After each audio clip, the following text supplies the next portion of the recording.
کہ جب بندہ آہستہ آہستہ جب اسے شک پیدا ہوتا ہے، پھر اس کے عقل پرستی اس میں غالب ہو جاتی ہے، پھر سائنس پرستی اس کے دماغ میں آنا شروع ہو جاتی ہے، پھر وہ معاشرہ تبدیل ہو جاتا ہے، مادہ پرستی آ جاتی ہے۔ جب ہر چیز ہٹ گئی، نہ تعلیم حاصل کی، نہ معاشرے نے اس کی حمایت کی، تو ایک میں پھر وہ اس کفر کے گڑھے تک پہنچتا ہے جسے آپ الحاد اور ایتھزم کہتے ہیں، وہ نعوذ باللہ خدا تعالیٰ کے وجود کا انکار کرنا۔ انشاءاللہ آخر میں اس کے بعد تفصیلی دلائل ہوگا، کیونکہ ایتھزم کی بنیاد یہی ہے کہ کسی بھی خدا کو تسلیم نہ کرنا۔ تو وہ کہتے ہیں نہ ہم کسی مذہب کو بھی نہیں مانتے اور کسی مذہب کی کسی خدا کو بھی تسلیم نہیں کرتے۔ اب یہاں پر ان کی بھی چند اقسام ہیں کہ بعض مولدین ہوتے ہیں جو گنوسٹک ہوتے ہیں، جس کو کہتے ہیں الہاد مطلق کہتے ہیں، وہ سرے سے اللہ تعالیٰ کو مانتے نہیں ہیں، وہ کہتے ہیں کہ یہ کائنات کیا ہوئی خود بخود بن گئی۔ دوسرے وہ ہوتے ہیں جو کہتے ہیں اللہ کو کہتے ہیں کہ یہ بعض لوگ کہتے ہیں کہ اللہ ہے، بعض لوگ کہتے ہیں اللہ نہیں ہے، لہٰذا ہمیں کچھ سمجھ نہیں آ رہا، وہ کہتے ہیں لا ادری آئی ڈونٹ نو، مجھے نہیں معلوم ہے کیا ہے، اسے ایگنوسٹک کہتے ہیں۔ اور تیسرے ہوتے ہیں معطلہ سے ڈیزم کہتے ہیں، وہ یہ کہتے ہیں اللہ تعالیٰ کی ذات تو موجود ہے لیکن اس نے کائنات بنا دی، بس اب ختم ہوگی، اب کائنات ایک مشین کی طرح خود بخود چل رہی ہے۔ حالانکہ یہ تینوں نظریات باطل ہیں اور اس کا اسلام سے کوئی تعلق نہیں۔ کائنات کی تخلیق بھی اللہ نے کی ہے، اللہ واحد ہے، وہی حق ہے، سچ ہے، اور آج بھی وہی چلا رہا ہے۔ انسان کے اپنے بس کے اندر نہیں ہے کہ وہ آج بھی کوئی اپنی تبدیلی اپنی مرضی سے بہت بڑے پیمانے پر کر سکے، ایسا انسان کی بس کے اندر موجود نہیں ہے۔ اب اس کی مثال ہے امام فخر الدین رازی علیہ الرحمہ نے بڑے اچھے انداز میں دی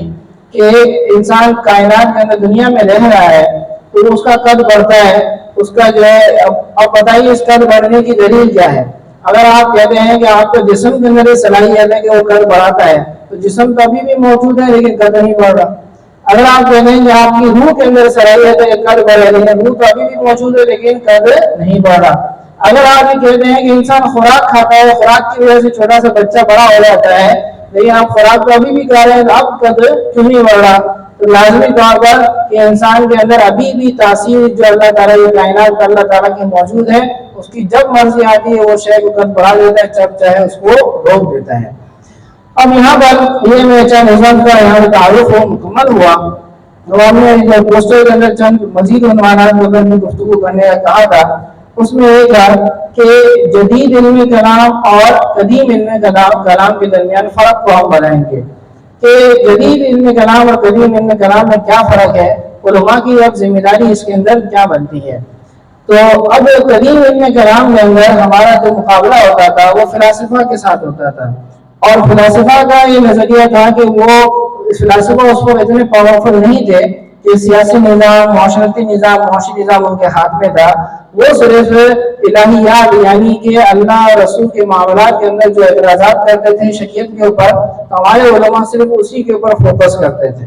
لیکن اب معاملہ ایسا ہو گیا کہ اب کے جو فلاسفہ ہیں ان کے پاس صرف اپنے فلسفے کی جو ہے مہنگیاں موجود نہیں ہیں، بلکہ اس کے علاوہ ان کے پاس طاقت بھی موجود ہے، سیاست بھی، معیشت بھی، معاشرت بھی، عدالت بھی، سب اس کے پاس موجود ہے۔ اب مسلمان کو سرے سے معلوم ہی نہیں ہے کہ ہمارا معاشی نظام کیا ہے، ان کا کیا ہے،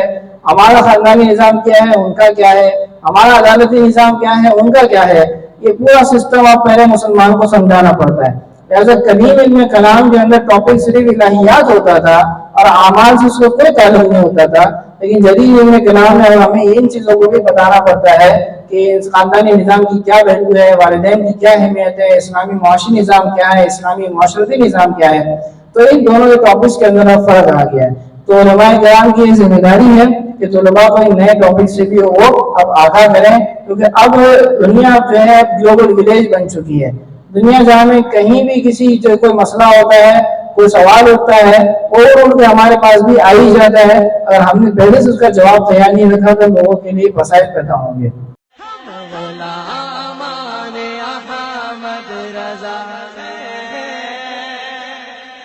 کوئی بھی ہم سے جیتا نہیں۔